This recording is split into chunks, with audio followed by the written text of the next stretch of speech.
சொந்த மண். இந்த மண் எங்களின் சொந்த மண். இதன் எல்லைகள் மீறியார் வந்தவன். இந்த மண் எங்களின் சொந்த மண். இதன் எல்லைகள் மீறியார் வந்தவன். நீர்வளம் உண்டு, நிலவளம் உண்டு, நிம்மதி ஒன்றுதான் இல்லை. இந்த மண் எங்களின் சொந்த மண்.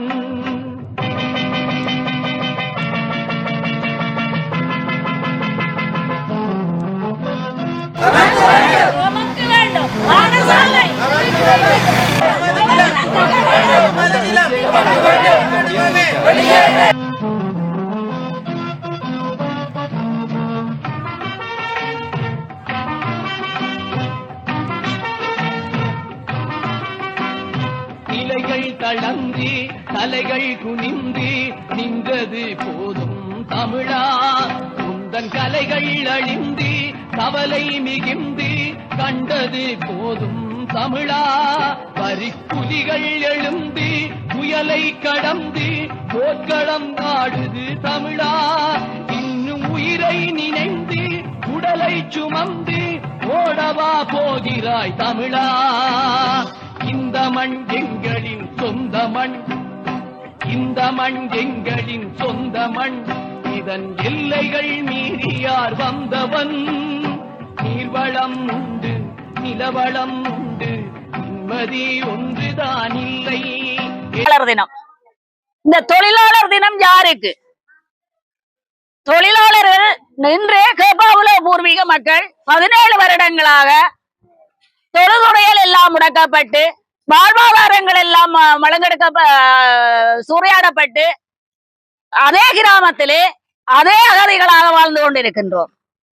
இந்த நிலையிலே யாருக்கு இந்த தொழிலாளர் தினம் என்று அதுக்கு மேலாக என்று எங்களை பெற்ற அந்நியரின் ஒரு புனிதமான விரத நாள். இந்த விரத நாளை கூடி நாங்கள் வீட்டிலே இருந்து அனுஷ்டிக்க முடியாமல் எங்களுடைய தாய்மண் பெற்ற தாக்கி நிகர், எங்களுடைய தாய்மண் என்னை பெற்ற தாக்கி நிகர், அந்த தாயை வேண்டி இன்று நாங்கள் இந்த நடுரோட்டிலே கோஷங்கள் எழுப்பி சுட்டரிக்கும் இல்லை 10 மணிக்கு பிறகு வெளியிலே வெளிக்கிட வேண்டாம் என்று வானிலை அறிவித்தால் சொன்னாலும் எங்களுடைய இந்த உள்ள ஆட்பறிப்பு நிலை இன்று ரோட்டுக்கு வந்து நிற்கின்றோம். இந்த புனிதமான தண்ணீர் விரதத்தை நாங்கள் ரோட்டிலே அனுஷ்டிக்க போகின்றோம். இதற்கு மேலாக என்று உள்ளூராட்சி அபிவிருத்தி எதற்கு? கிளீன் ஸ்ரீலங்கா எதற்கு? உள்ளூராட்சி அபிவிருத்தி கட்டிடங்கள் கட்டுவதற்கும் வீதிகள் புறணமைப்பதும் உள்ளூராட்சி அபிவிருத்தியா? கிளீன் ஸ்ரீலங்கா என்று சொன்னால் தெருவழியே கிடக்கிற அங்காங்கே கிடக்கிற குப்பைகளை துப்பரவு செய்து அதை சுற்றாடலை சுத்தம் செய்வது கிளீன் ஸ்ரீலங்காவா? நான் சொல்லுகிறேன், என்ன போர் முடிந்தது? உள்ளங்களையும் உயிர்களையும் உடல் அங்கங்களையும் சொத்துக்களையும் சூறாடிய அந்த போர் தான் முடிந்தது. ஆங்காங்கே மக்களுடைய உள்ளங்கள் குமரி எழுது போர் உள்ள குமரல் போராக திகழ்ந்து கொண்டிருக்கின்றது. ஒவ்வொரு உள்ளத்திலேயும் காணிய அபகரிப்பு, காணாமலாக்கப்பட்ட அபகரிப்பு, திணைக்கள அபகரிப்புகள் என்று சொல்லி ஒவ்வொரு மக்களும் ஒவ்வொரு வகையாக தங்களுடைய உள்ளங்கள் என்று ஆங்காங்கே தமிழீழம் எங்கும் வடமாகாணம் எங்கும் குமரி எழுந்து கொண்டிருக்கின்றன.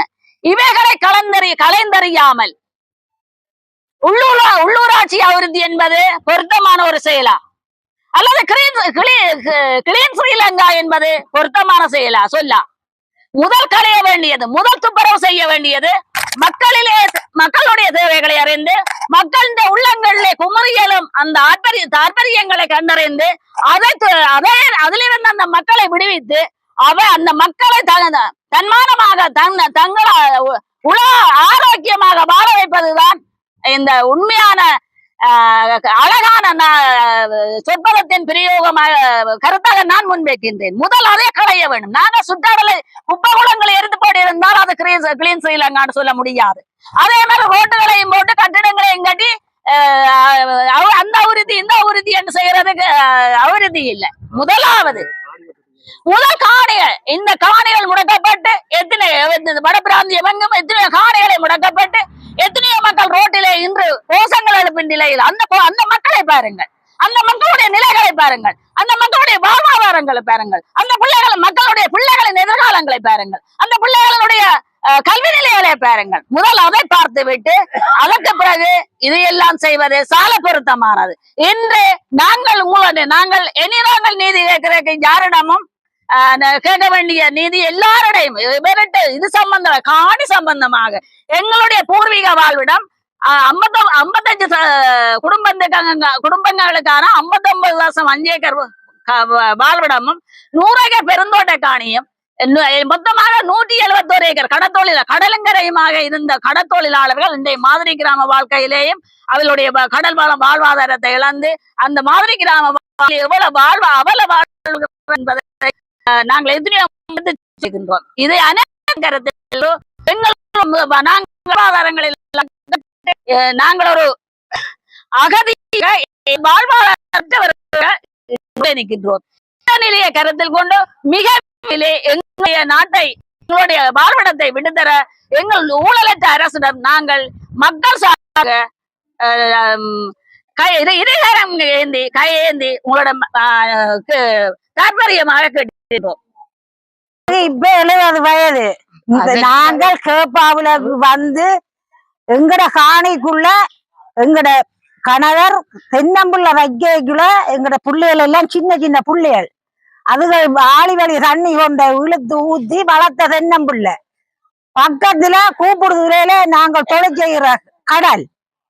இப்ப என்ன எங்கட முகாமுக்குள்ள எங்களை கொண்டு இருத்தி போட்டு உங்களை ஒரு 6 மாதத்துல உங்களை இடத்துக்கு நாங்கள் விடுவோம்.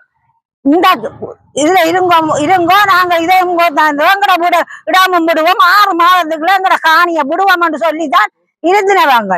அதுக்கு பிறகு ஒரு 2-3 அரசாங்கம் வந்து போயிட்டுது. விடுறோம்னு விடவே இல்லை.